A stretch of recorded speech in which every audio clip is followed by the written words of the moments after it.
जयराम जी दी उप मुख्यमंत्री दिया कुमारी नाथ द्वारा मैंने सड़कारों निरीक्षण कीधो और सड़कारों निरीक्षण रा दौरान लापरवाही पाई गई जन ने एएन और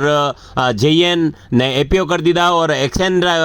विरुद्ध अनुशासनात्मक कार्रवाई रा निर्देश दीदा। आपने बताऊं कि उप मुख्यमंत्री नाथ द्वारा उपखंड क्षेत्र में गुंजोल कुंचोली मार्ग पे पहुंची और वटे सड़क की गुणवत्ता में लापरवाही देखी ने बड़ी नाराज हुई और अणी दौरान सार्वजनिक निर्माण विभाग रा अतिरिक्त